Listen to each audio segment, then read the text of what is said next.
We have a pivot to announce.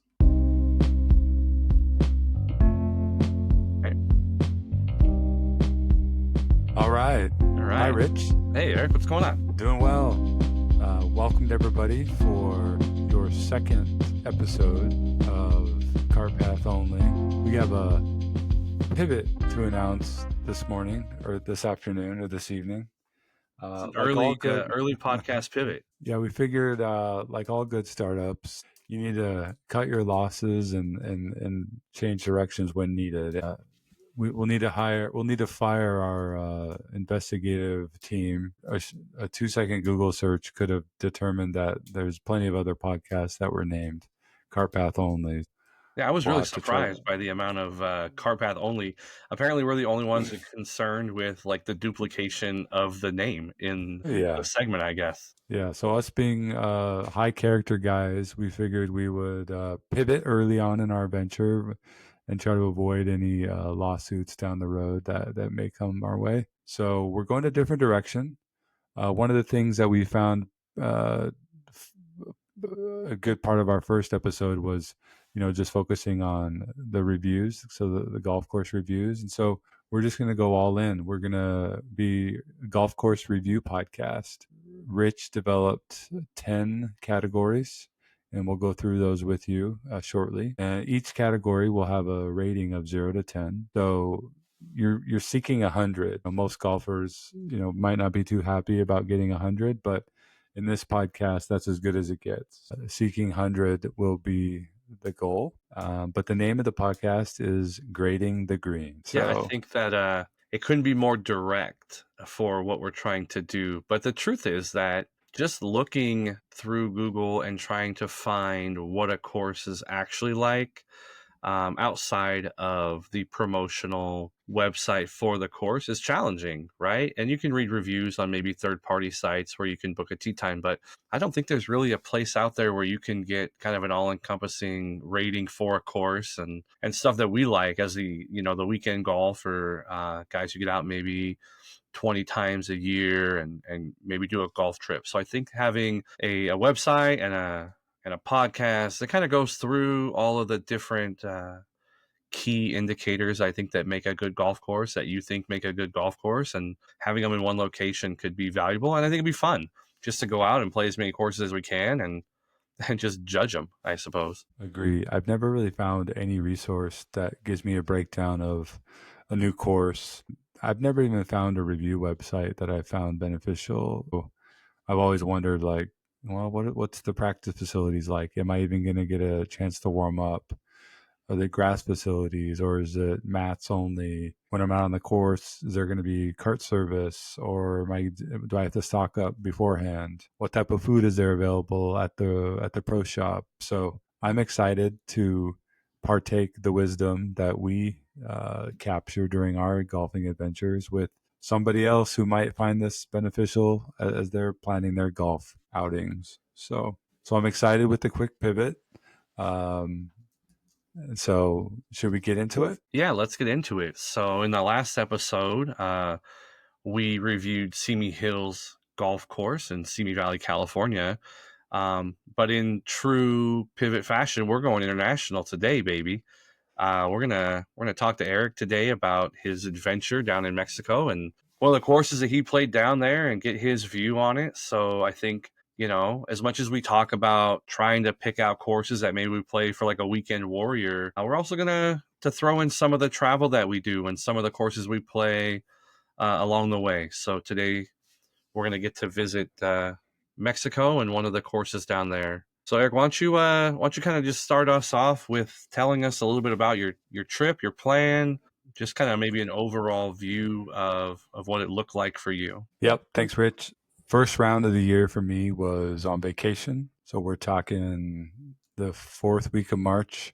Family and I went down to Puerto Vallarta. There's a resort there called Villarta, and Villarta is actually a good spot for golf fans. Highly recommend it. They've got 3 courses. It's actually home of the Mexican Open. If you ever watch that on TV, it's a PGA Tour stop. I think John Rahm's won it. Finau's won it. I can't remember who won this year. So that's they have two. They have three courses there. The marquee course is called the Norman course. That's where they play the Mexican Open.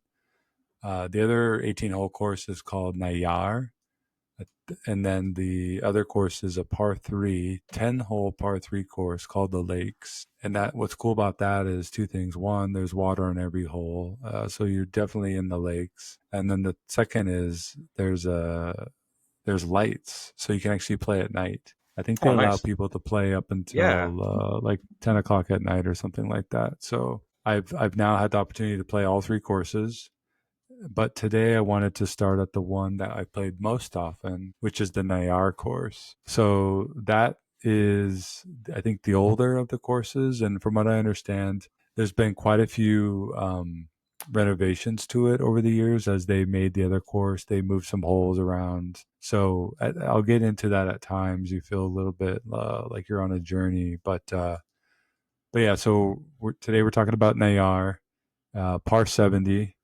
And so All with that, right. Richie, what do you want to know? Neyar in Puerto Vallarta. First, how's the weather in Mexico in March? Was the do you think that's probably the best time to show up to play that area? Yeah, absolutely. Every day was paradise. That's awesome. High 70s, low 80s during the peak, no humidity, light breezes, mid 60s in the morning and evenings, no jacket needed. Honestly, I don't think it gets much better weather wise. It was paradise from the moment we arrived to the moment we Yeah. left. So, That's awesome. I mean, I think that's really what you're looking for in like a golf destination, right? If you want to go out, like, I know places like Bandon Dunes, it's kind of weather as it comes, and you never know on the coast of Oregon what you're going to get. So I think, sounds like March is a great time to go down to Puerto Vallarta and take your clubs with you. yeah, definitely. And I think some people were saying this was a little cooler than normal, but In typical weather, okay. it was just it could have even been a little warmer, and it still would have been absolutely perfect. I mean, Yeah. there was days at the pool where we were like, yeah, I mean, it wasn't you weren't sweating. I didn't sweat at all on the golf course, and Okay. normally for me, I do a little bit. So Right. it was absolutely perfect weather. Now, do you have to be like a resort guest to play the course? Is it like resort only, or is there like a way you can play if you're staying like at an Airbnb? So Vedanta is, I probably butchering the term, but my father-in-law has a timeshare there, Mhm. so I think it's like call it like owner occupied. Okay. But if you go online, you can find a number of these units that are rented out on like Airbnb. So I think you have to be staying on the resort to play, but anybody could reserve rooms at this resort either Gotcha. through time ownership or Mhm. through buying someone's week on some third party Gotcha. websites. So there's probably a number of ways to get down there. Historically, we've stayed at other resorts in Puerto Vallarta. Now Mhm. this is our second time there, and just as a golfer, I think it's incredibly hard to beat. I don't think I would stay anywhere else just because of the golf value. So, That's awesome. So, how hard is it to make a tea time? Is it a phone call? Is it part of your booking package? Is it like concierge service with this? so you once you have a reservation, Hmm. it's super easy to book. I don't think you can do it online. There's a phone number that you can call the resort and then just ask to talk to the concierge or just tell them you want to book a tea time. You're instantly transferred to a real person. It's not a computer. They verify your reservation.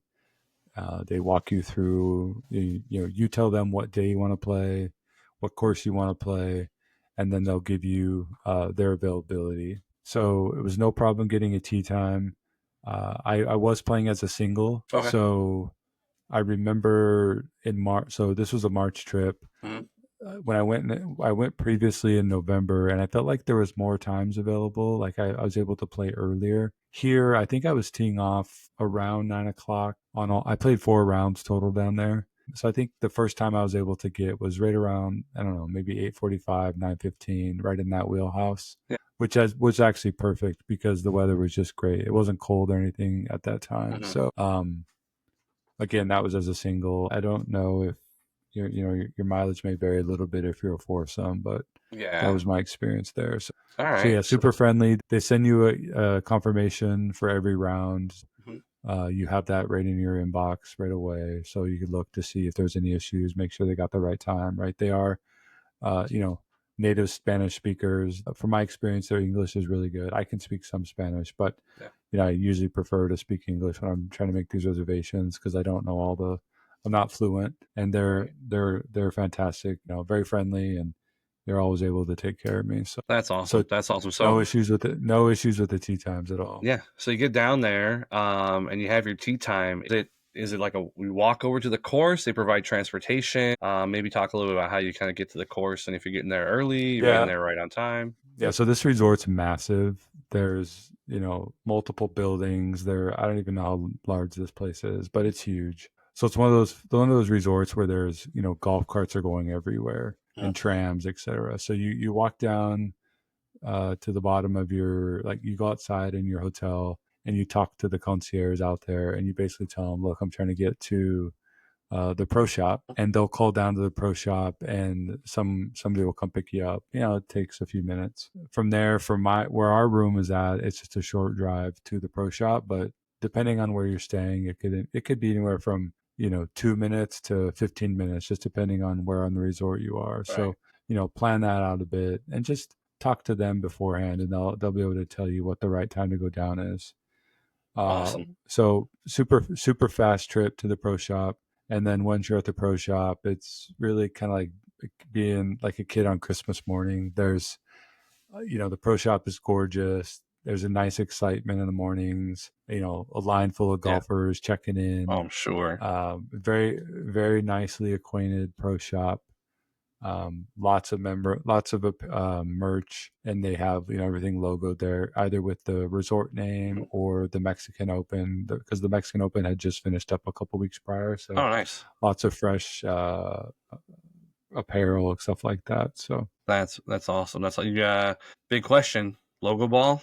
You bring it home. uh, they have logo balls, and this trip I did not need to bring one home because I had All purchased right. one All right. my prior trip, but Any looking at my apparel? logo ball collection right Any? now, so I got Yeah. it. Any purchases in the clubhouse? This trip, no purchases. Again, I think last trip I picked up a couple souvenirs. Nice. Um, I generally have a hard time buying clothes at golf shops just because I'm 6'7", so most of the shirts there will never be a tall size, which makes it tough. I don't want to spend $80 on a golf shirt that touches You my never. belly Yep. button. So Yeah, that's true. no That's true. purchases this year, All right. but they did have a lot of cool stuff. So I think That's for your average size person, it's definitely worth a visit. It is a resort, so it's not going to be cheap, right. but it's not unreasonable for a nice piece of clothing. So That's awesome. That's awesome. So you get to clubhouse, you pay, and I want you to tell me about like do you eat first? Do you hit the warm up facilities, range, putting green? How's like so running Pro V once one on you the driving range? so once you pay, you go check in with the starter, and then from there he'll just have someone load you up on a cart and send you over, or he might wait for another single and kind of send you Hmm. over. Yeah. The drive from the pro shop over to the practice facility is actually really cool.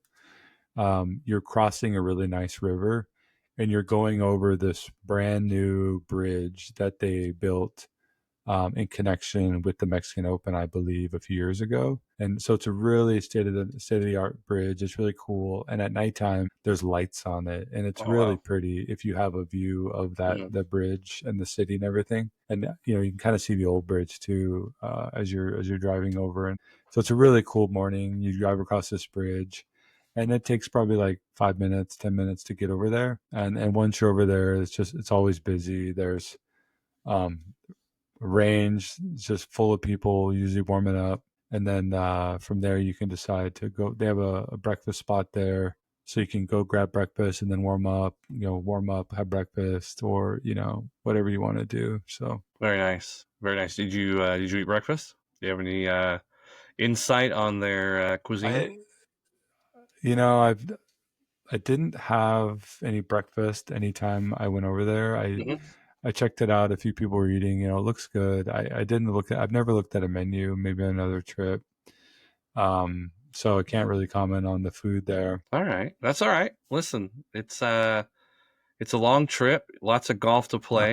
So Yeah. so you get across the bridge and you said tea time was like 9 o'clock? Yeah, we'll just call it like 9. Call Yeah. it like 9, and you're single, so I'm guessing you were paired up with some folks. Yeah, before we get to that, I think I'll just touch on the practice facilities in Yeah. general. So it's probably one of the highlights is the quality of these practice facilities. The range is pristine, no mats. You're all Oh wow. every bay is grass, and there's a good number of them. We'll call it, I don't know, 40 bays or something like that, maybe Mhm. 50. I don't know. So the range is awesome. It's flat, a flat range. It's actually lit up as well. I don't know how late they let you hit balls at night, but I've never been there at night. But it's you can see it at nighttime. It's illuminated, so we'll guess you can hit balls till like 9, 10 o'clock. Don't know that for certain. So and then the range is flat. They've got greens, multiple greens, every yardage sticks all over the place. So one of the best, really nice range. And then the putting green again is awesome. It's huge. There's pristine greens, and then the chipping area. They've got sand trap practice area, Nice. etc. So I heard a number of guys telling me that like if they're not playing, they'll. I think there's a nominal fee. I can't remember what it is, but maybe it's call it $15 or something. You can All go right. hit unlimited balls, putt, chip, whatever. So for a real golfer, like amazing way to spend an hour, 90 minutes on there. Because being from California and not a member anywhere, it's can be pretty challenging to find decent practice facilities. Oh, So dang. so I honestly would go there just for the quality of the practice Just for facilities. practice. It's that amazing. That's So outstanding. That's outstanding. So limited flight range balls, regular range balls. What do they have on the gosh, range? I'm having a hard time remembering if they were. I don't know exactly what range balls they were. I think they were either Bridgestones Yeah. or Callaways, which are interesting because all the other rental clubs there were all Titleist, and they're Oh, all interesting. like they're high quality golf. They're bag. They're all like T300s or Right. T200s, all Hmm. brand new. I'd say every set of clubs I saw, rental clubs, was within the last 3 or 4 years, and I think they're like had Scotty Cameron putters and Vokey wedges and stuff. So, but for some reason, I don't think the range balls were Titleist. They could be, So but yeah. So no tin I cup think moment and I have Rome think throw a they were. few range balls in the bag. Yeah, they could have, but no, I brought plenty with me. So, That's good. but That's I don't good. remember what kind of balls they were. But they're really good condition. So, I think like most courses that I play, I think we're talking municipal courses. There's rarely like a sand practice area, hmm right? And I think that would, an opportunity. That's, I mean, how many golfers, just weekend warriors, struggle out of the sand, and it's one you can't emulate that at home. You can't hit out of no, sand into a net in the backyard. So I think that's really no, great when you can find a facility that yeah, has the sand for practice. yeah. Everybody should. If you're not, I mean, most amateurs like us, like I definitely struggle out of the bunker, and most of it is not having the confidence to just swing fast enough and take Yep. enough sand behind the ball. So most of the time, you thin the heck out of it, and you skull it over the green. At least that's my miss usually. Look, I'm Um, I'm good for one sand yeah, complaint like every round, right? Like, oh, I ought to hit yeah, that if the sand wasn't too hard or there's too many yeah, rocks. So yeah, yeah. So take an extra 15 minutes minimum. Walk over to the sand bunkers. Hit 15 shots out of yeah, there. It'll definitely be worth your time. a lot of sand on the course, was there? Minimal. I mean, Yeah, there's bunkers probably on every hole, but sure. I don't remember it. I don't ever remember feeling like, geez, there's bunkers everywhere. So, All right.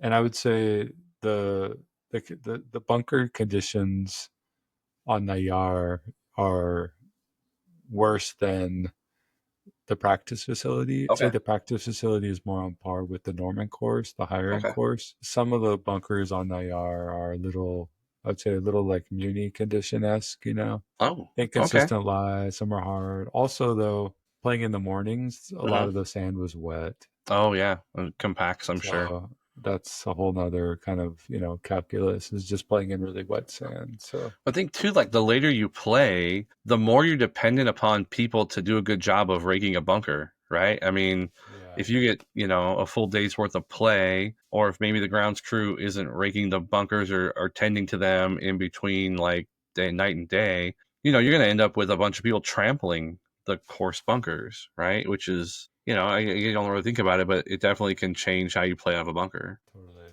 Yeah, totally, absolutely. All right, so it sounds like this is a great place to just go practice if you have some absolutely, time. absolutely. Kids are taking a nap, maybe. There's a spa day for your wife and or husband, and you just want to go kill an hour. It sounds like it's a great place to just to do that. So I guess all right, now you're teeing off, and we're gonna go back to the first tee box, and Yeah. as a Well, one of single the playing, I'm sure one you're of the paired with someone, right? yeah, well, I mean, one of the unique experiences here too is caddies are required. Oh, okay. So before you head over, right, you meet your group, and then the starter introduces you to your caddy. So it's one caddy per group. Oh, like a four caddy. So Okay. yeah, so that's cool. I haven't played too many rounds with the caddy, and Mhm. so it is kind of a treat for me. Um, I mean, they read the greens like amazing. So Yeah. I definitely saved tons of strokes just given all the good reads I got from the Yeah. from the local knowledge. So yeah, that alone is amazing. So yeah, so you get your caddy, and then yeah, I head over to the first tee. So first hole's pretty open. It's like a dogleg right. You can't be too far up the tee. You don't want to miss right. A lot of like it's like a big base bunker. And then but a great opening hole. I'd say overall the course is like a resort course in that it's not too difficult. It's not very targety. You could miss the Okay. ball in most holes and still find your ball. It's not California target golf where you Yeah. need a dozen balls to get through your round. So that's awesome because you're on vacation. You can stay happy. You're not Right. pissed off after the first tee because you duck hooked it into the jungle and now Mm-hmm. you're hitting three before you even Right. know it hit yourself, right? So Right. first hole is actually really good condition too. It's a great condition fairway. Same with the green. It's a pretty hard green, large green, but rolls really true. So the one thing I'd say is after the first hole, you move on to the second, and you really start to see like, wait, are we at the same course? Oh, Because really? the first hole feels like it's newer and more modern, and sure Mm-hmm. enough, I think they added holes over the years as they were maneuvering the original course with the new course. So like once you get down to the first hole, you go over to the second hole, and it's a much more mature piece of ground. But then you're talking about like the grass feels a little different, but the greens are definitely smaller. They're probably not as in good shape. If I want to call like the green on the first hole is probably like an 8 out of 9 out of 10. The more mature greens on the course are probably around like a 6 or 7.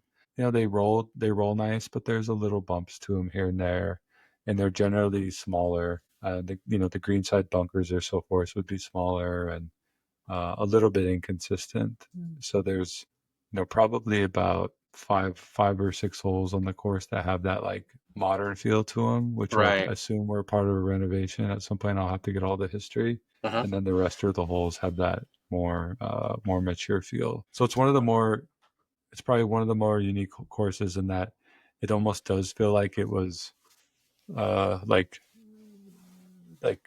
two stray cats that were somehow like managed to be put together to form 18, right? So Yeah. it works, but at certain points, it feels like you're in a cart for 10 minutes getting to the next hole. Oh, that's So interesting. that's probably the worst characteristic of the entire course is Just like the the layout, mismatched huh? nature of it. The layout's really the layout's the worst feature of the thing. And that's really my only criticism of the place is the layout. And again, that's just because it wasn't originally designed that way. It was Yeah. borrowed and manipulated to make the Sure. best they could. And I think all in favor of the Norman course, which was the more modern Mhm. PGA course. So All right. So you're on the second hole, but I have a very important question, Eric, and I think the theme of all of our reviews is going to probably show this, but I want to know about the golf cart. Like I want to know. Give me the honest answer. Tell me I mean, they're going above and beyond here.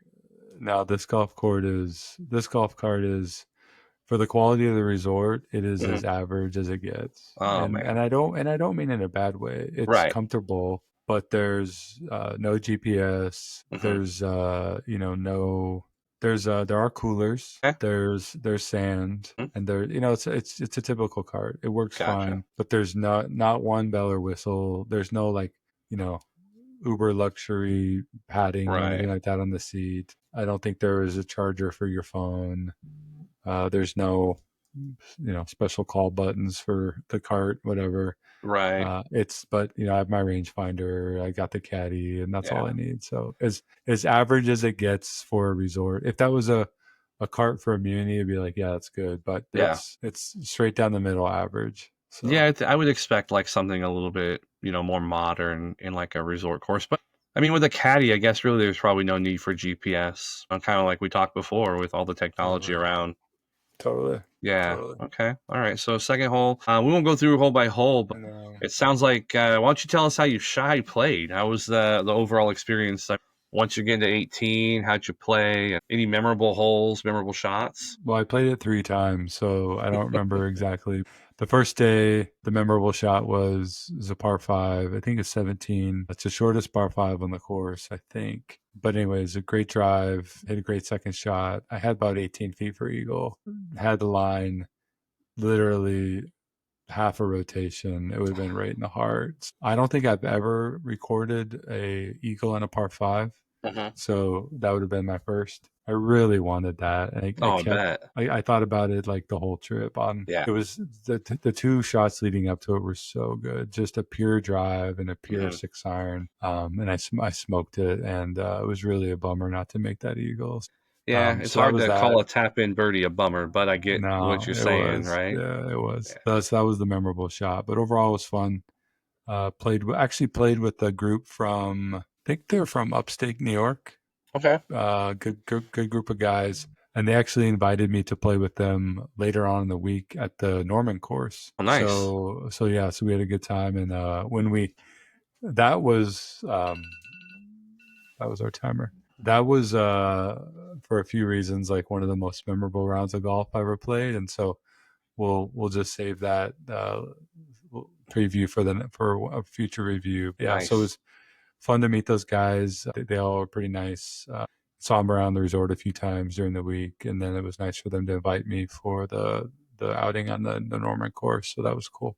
That's really cool. So I know. And then Yeah, go the ahead. other thing I'd say too is um, the cart service comes around pretty regularly. I think there was one time where it was like, where'd she go, right? Yeah. But I don't know. But all the other times I played there, it's very very reasonable. Never really ordered much from them, Yeah. so I don't really know what the food options were. But seems like they've got your typical Mexican beers. Whatever whatever you need there is Right. probably your standard fare. I wouldn't anticipate too elaborate of the foods. Don't go assuming you're gonna have you know any Mexican cuisine or anything on the course. Right. It's gonna be pretty Some of the standard course in fare. Mexico do that, but this place isn't one of them. So I'd say eat before you play for sure. Okay. But yeah, Awesome. so overall, I think it's a great course. It's a very playable course. A par 70, which is different. Hmm. It's pretty short. So I mean, if you're gonna break, so this is the first course I broke 80 at ever. Right. So so that was like It's a on my third memorable one. round, I shot 77. So I mean, for me, that's my best round ever. Yeah. The first time I played, I felt like if I'm gonna break 80 at a golf course, it's gonna be this one. Yeah. It's not long, so you don't have to be a long hitter. But if you have a decent iron game and you're putting well that day, yeah, you can definitely break 80 for your average like mid handicap players That's or awesome. mid How was the team. pace of So play? I'd say it varies. I Yeah. think we generally got it was decent. It's not fast, I'll say Yeah. that. Uh, there's I think it caters, it's Mexico. There's a lot of retirees. I think Hmm.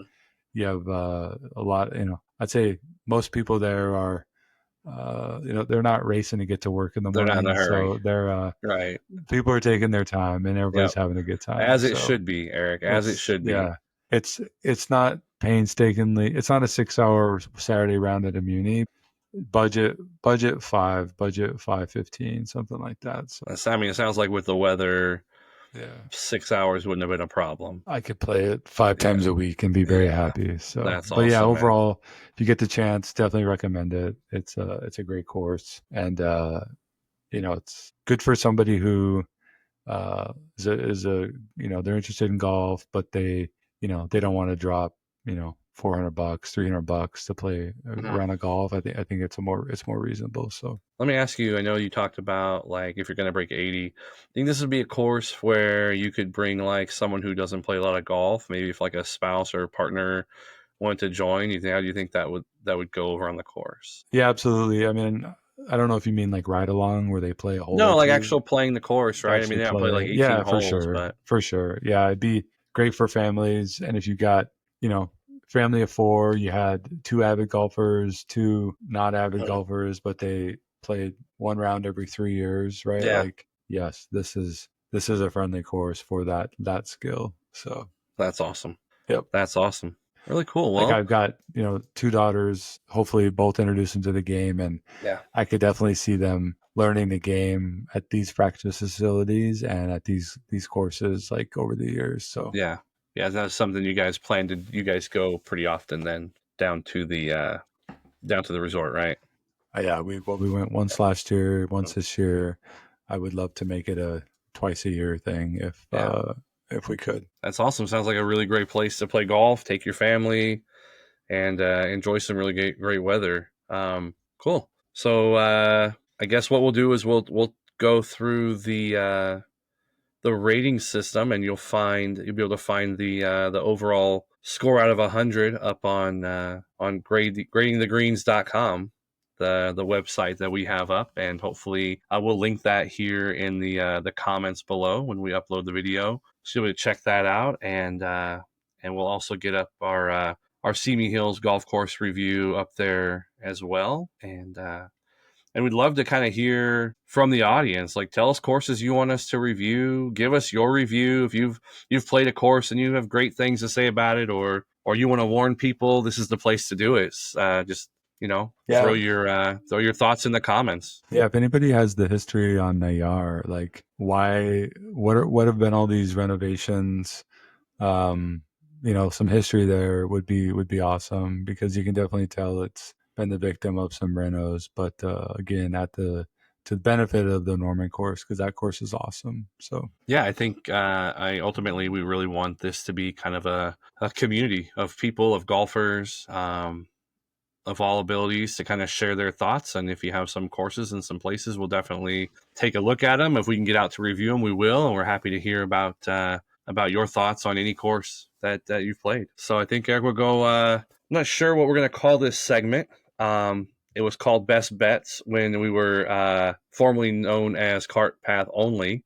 But this is the part of the show where we kind of want to talk about, what we're enjoying in golf and some of the, whether it's books or articles, YouTube golf, things like that. So I'm not sure if you have anything you want to kind of share in our segment to be named later portion of the show. yeah, I'll just say I think last time I shared a book or Mhm. no, yeah, a book that I like. This Yep. time I'm going equipment. Nice. New year. If it's been over 3 years since you've got wedges or purchased wedges, Hmm. do yourself a favor. Go somewhere that you buy your clubs from, your pro, whatever. Get three new wedges. Get them gapped. Have them gapped correctly. There's nothing more. There's nothing like the confidence that comes with three wedges. This whatever bounce, grind, whatever you want to do. But yeah, I've been kind of struggling with some new irons that had some wedges with them, so some Hmm. stock wedges, and then some Cleveland wedges that were kind of spoilover from a previous set, and they're pretty old, and I was like, I'm just gonna get some new wedges for this year, so that was my birthday present to myself.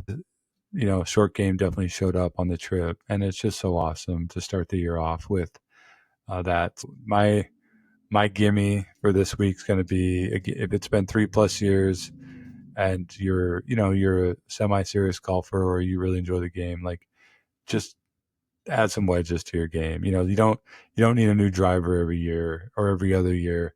You hit the wedges a lot more.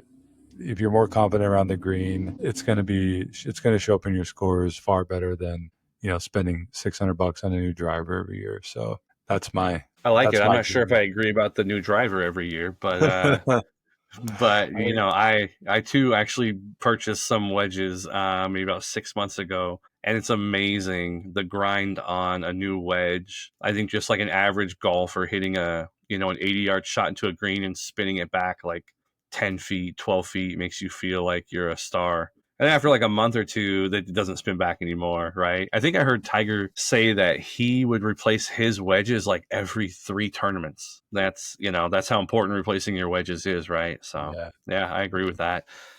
For me, I'm going to go to YouTube Golf. Actually, just today I finished, and I think this series is really cool.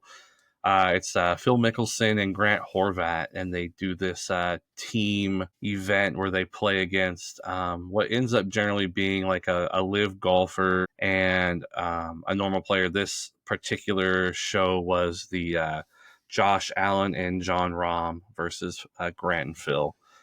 loved I it. really enjoyed it. Lefty, Loved it. it's just such a great opportunity to just see the personality of what I think is probably one of the greatest golfers of all time, right? I mean, if not for Tiger, Phil's probably, one or two. But unfortunately, he played the Karl Malone role in golf, and he had to play against Tiger.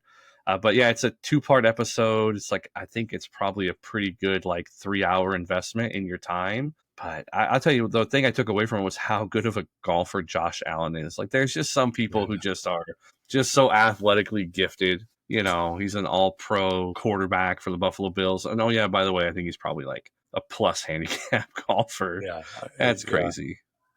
Yeah, so yeah. check that out. That'd be my gimme for this episode is to check out Grant and Phil and that series that they're putting out on YouTube. It's fantastic. Totally agree.